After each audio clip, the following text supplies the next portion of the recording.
In the previous video in this series I got as far as reinstalling the punch tape reader, but unfortunately it doesn't seem to be reading any tapes. If I press the run key, the LEDs come on, but the tape doesn't feed through the reader and I don't get any activity on the punch or out of the RS-232 port.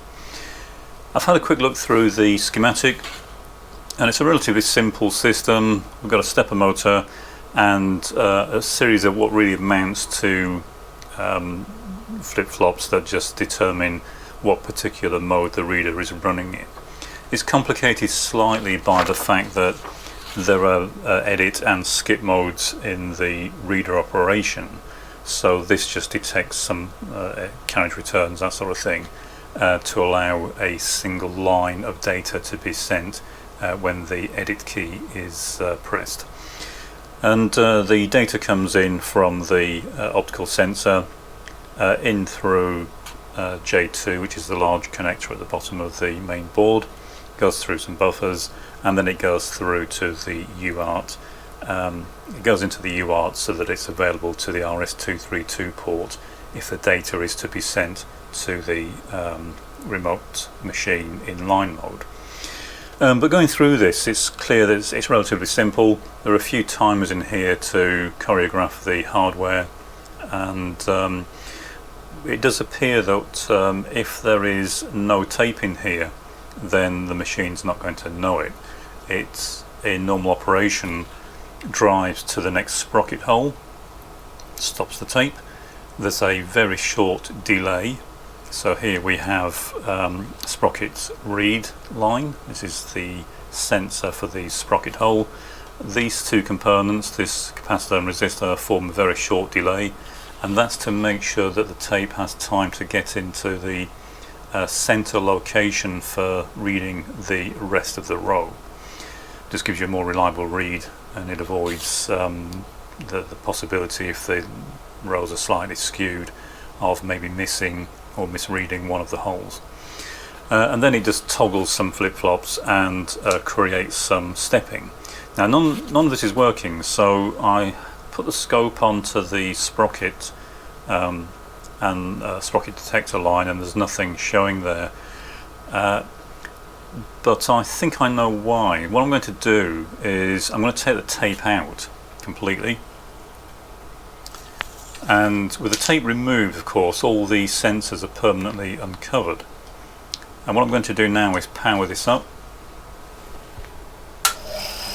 And I'm going to try and press skip on the reader function. And as you can probably see, it is now successfully reading. We're getting a full row of holes. We'd expect that to happen because there is no tape in here, so all the sensors are uncovered. Which leads us to the question as why doesn't this work with the tape in it? It's obviously doing something, but the electronics is fairly dumb. It's not looking for an edge, it's not waiting till it moves off the previous sprocket hole before it re-enables the electronics to read the next sprocket hole. It's just blindly reading the sprocket hole detection. I'll move the camera and we'll zoom in a little bit onto the reader so we can have a closer look at it and see if we can figure out what's going on. Okay, now I don't know how clear this will be, but we have the sprocket itself showing through the side of the reader, and I'm going to power up the punch and I'm going to press the skip key again and see if this actually turns.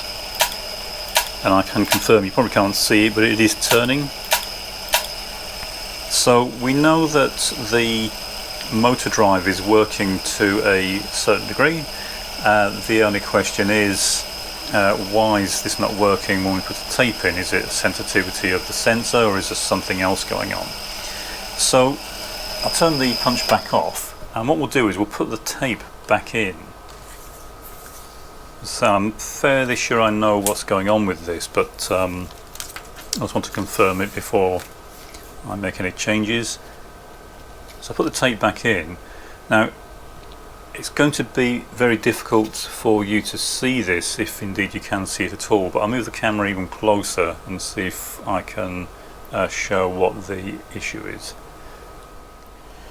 Okay, so what we're looking at here is there's a row of sensors that we can see running down the center line of the reader between these two screws, and there's a very small aperture mask that's intended to make sure that we only read the row of holes that we're interested in. But when I put the tape in, bear in mind that this sprocket has now been stepped to a end of step position. That is, it's in a position where there should be a row of holes lined up with the sensor. But if I put the tape in and engage the sprocket holes, what we can see is that the holes are in the wrong position.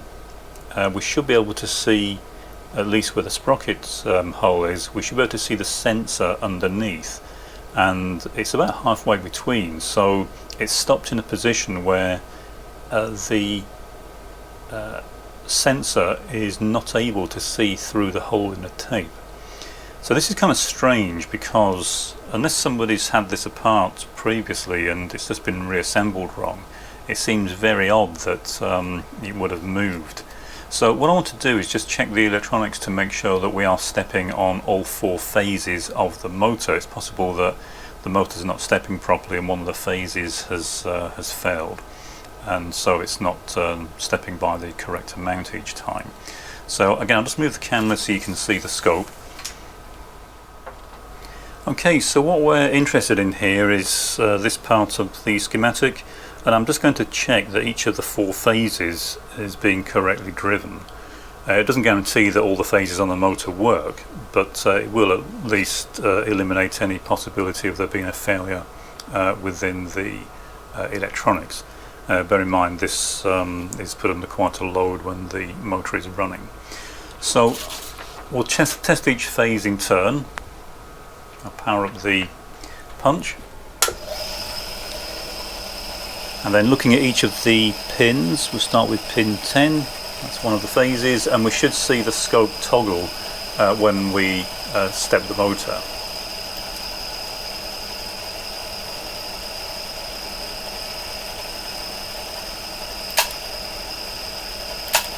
Okay, so that one's fine.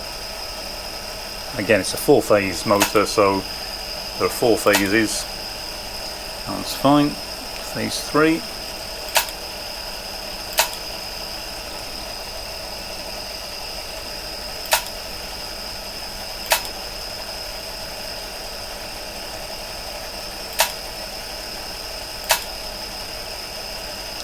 Okay, so all 4 phases are being driven.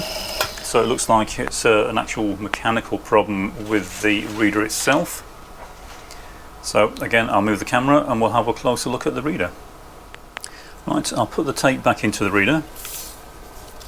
Don't need all of it, I'll just tear the end part off.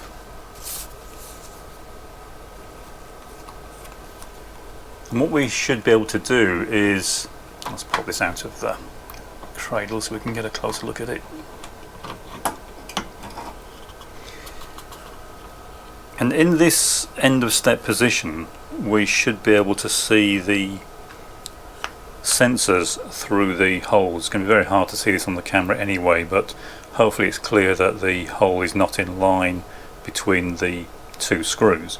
So what I'm going to do is, there is an adjustment for this. You can just slacken off these 2 clamp screws on the back and then you rotate the motor, and that will cause the if you like, the interstep position of the sprocket to change.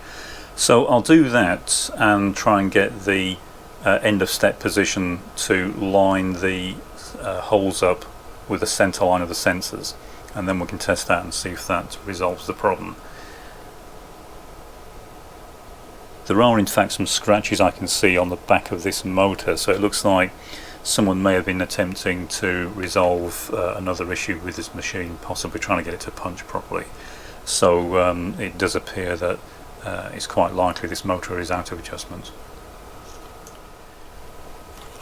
Okay, so what we need to do is loosen off these screws. Actually, they're already loose, so that could explain why the motor is in the wrong position. That's a bit strange, I'm not sure why they'd be loose. I'm assuming somebody's been in here before us. But now the motor's loose, what I can do is rotate it, and it will allow us to get the sprocket correctly aligned. Now to do this I need to power up the punch.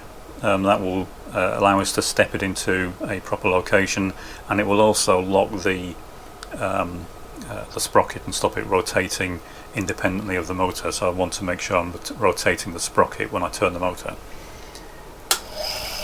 Okay, so we'll step it once to get it into a proper location. And what I can now do, if you notice when I turn the motor, you'll see the sprocket is rotating.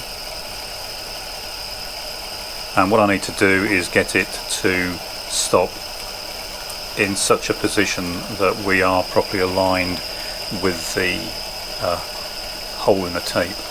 I'll need to move the camera out of the way to do this so I can see it properly, but then I'll get back on camera and hopefully we should be able to get this to work. Okay, so I have adjusted the position of the motor, and although you probably can't see it, I can now see the hole leading to the sprocket sensor through the hole in the tape. And what should happen now is if we press the edit key, it should step us through to the next position. So we'll see if that works.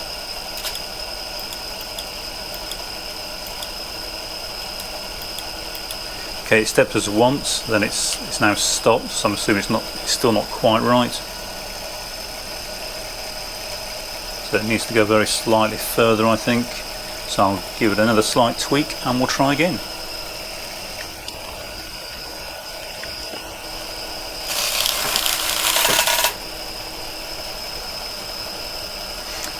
Okay, well, that looked fairly promising. It's punched the entire piece of tape we had in here.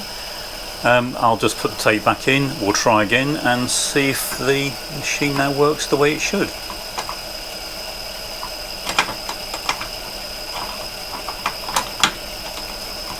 So I'll put the tape back into the start.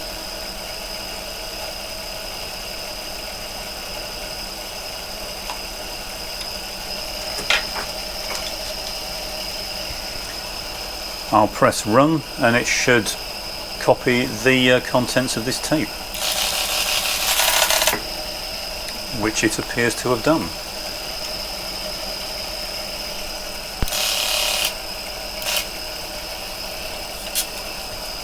So if this has worked, we should now have an exact copy of the tape that we just fed through.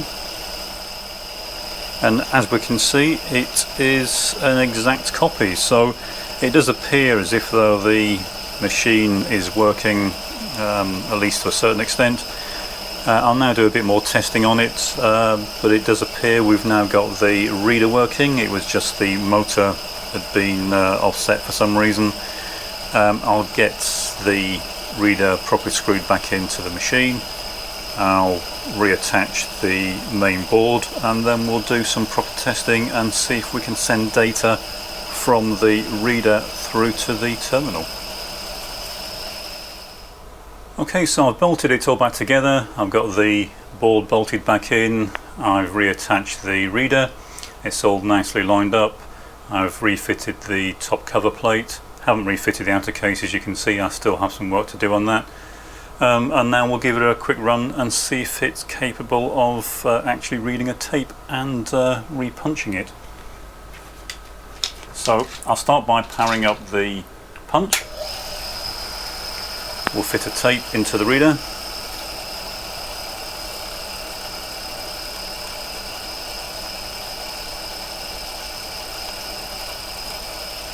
And if I press run on the tape reader, it should copy this tape and repunch it. And as you can see, it appears to be working fine.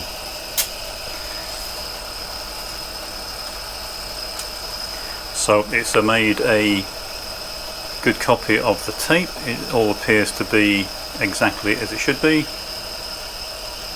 I can't see any errors.